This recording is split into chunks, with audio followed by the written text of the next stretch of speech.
I want to talk about offshore bank accounts. But let's be clear, offshore accounts are a fundamental and necessary feature of today's economy. Structured finance depends on them, and in today's interconnected international economy, it's only right and proper that investments from one jurisdiction into another might need to be channeled via an intermediary jurisdiction. This video is not about such things, and it's important to make that distinction up front.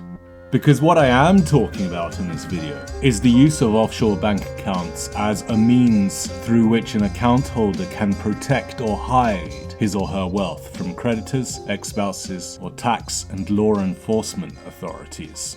But even then we need to make a distinction. Because sure, sometimes the use of offshore accounts as a means specifically to hide and sequester one's assets can be shady or downright nefarious. Tax evasion, terrorist financing, and we've all heard about the infamous Nazi gold. But equally, the clever use of offshore accounts can be a necessary shield against a corrupt and rapacious local regime, a means to protect one's family wealth from persecution and theft. But the reach of national enforcement agencies and corrupt regimes can extend far beyond their home jurisdiction. So if you're using these techniques specifically to put your assets out of others' reach, it is usually insufficient merely to establish an offshore account. You've got to find a way to obscure or hide it. And that carries its own risks. Fine, you can entrust your wealth. Deposit your money with a banker,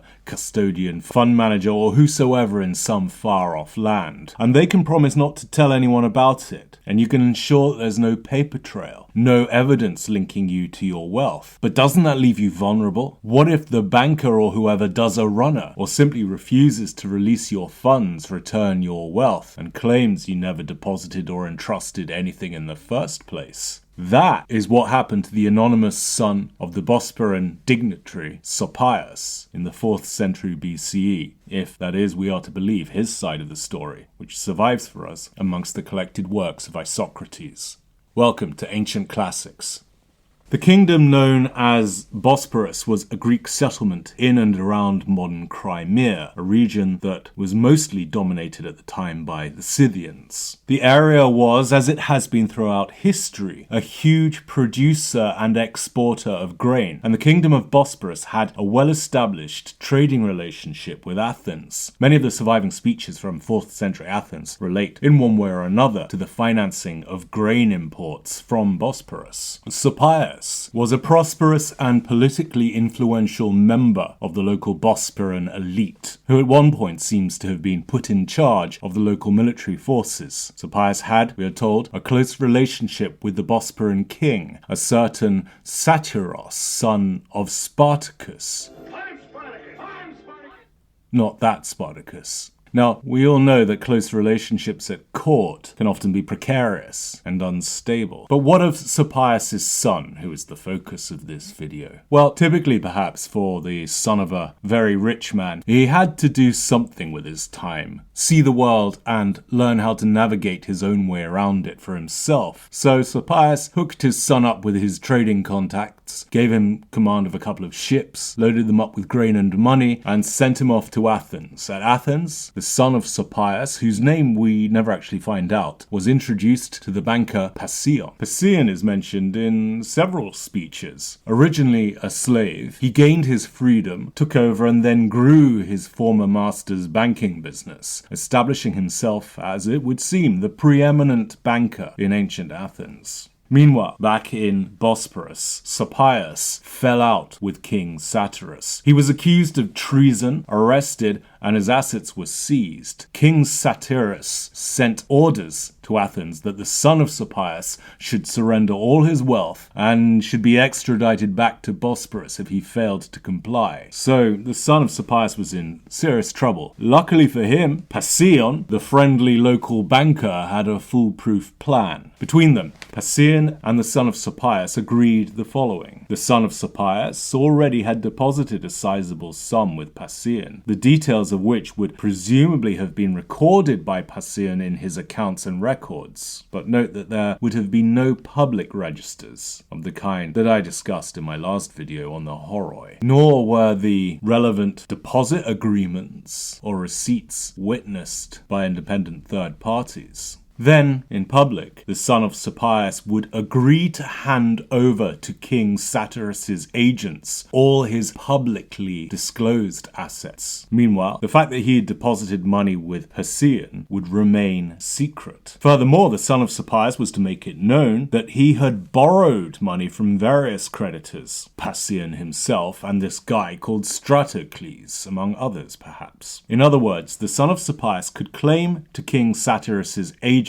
that he had already handed over all his money and was now totally bankrupt, so that they get off his back and not seek to extradite him to Bosporos, where who knows what might have happened to him. Meanwhile, since the bulk of the son of Sopaios' wealth was on deposit with Pasion, he could presumably make withdrawals in secret whenever he needed the money. A flawless plan, you might say. What could possibly go wrong? But back home in the kingdom of Bosporos, matters were resolved. The charges against Sopaios were dropped, and Sopaios was released from prison. Not only was Sopaios' reputation restored, but Satyros seems to have felt a little bad about the entire misunderstanding, and entrusted Sopaios with even more power than he had had before. So, Sopaios' son, still residing in Athens at this point, was now in the clear. He went to Pasion to withdraw his deposit, and I'm sure you can already guess how Pasion responded. What deposit?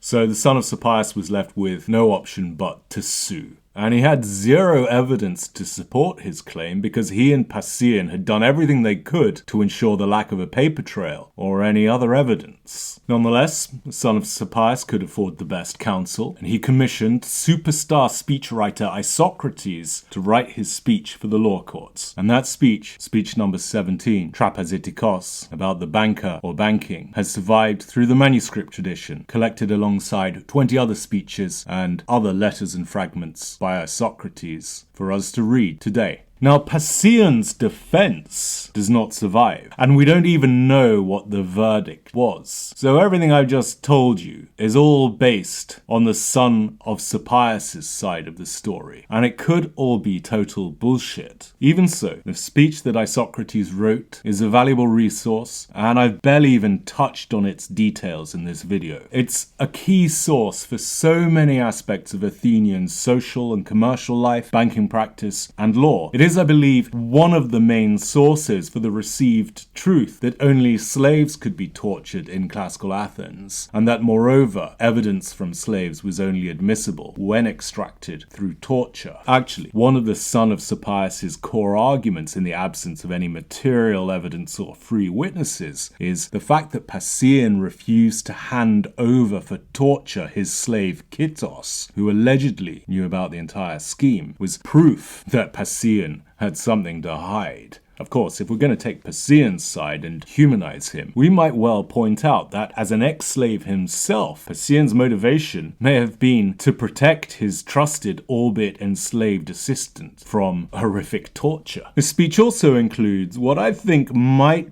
be a reference to what in UK and EU prudential regulation today is called an other funded credit protection arrangement. See Articles 212 and 232 of the Capital Requirements Regulation and paragraphs 5.196 to 5.216 of Credit Risk Mitigation and Synthetic Securitization by Timothy Cleary and yours truly, out now on OUP. But that's a whole other matter, something that I intend to devote serious attention to in due course. So what became of the son of Sopaios? Who knows? Like I say, we don't know the verdict of the case, and there is no other reference to him or, as far as I'm aware, his dad in any of our surviving sources. As for Pasion, clearly the fallout from the case could not have been too damaging for his career. He continued to prosper to the extent that he's probably the most famous ancient Greek banker of all time. His business survived beyond his death, meaning that the bank started by his former master effectively lasted for at least 3 generations. Quite a feat for a banking business in the days before the development of company law, limited liability, and all that good stuff. And I'm sure to do more videos on Pasion and the legal structures through which banks operate separated sooner or later. But what's your take? Was the son of Sopaios an arrogant rich kid who'd mismanaged daddy's money, lost it all, and out of shame tried to frame poor old hard-working Pasion, a man who, through sheer hard work, acumen, and a reputation for trustworthiness, had clawed his way out of slavery and made a fortune for himself on Athens' international banking scene? Or was Pasion just another crooked fraudster, cynically manipulating a client in his time of dire need? And who else was in his pockets? What other strings was he pulling? Sure, he might have continued his successful career after this whole scandal, but how many other people have defrauded others, got found out, and yet just carried on business all the same? Moreover, who in Athens would really have cared too much if some foreign rich kid got burnt in the process? I really just don't know. What do you think really went on? Let us know in the comments. And meantime, like and subscribe, and we'll be back soon.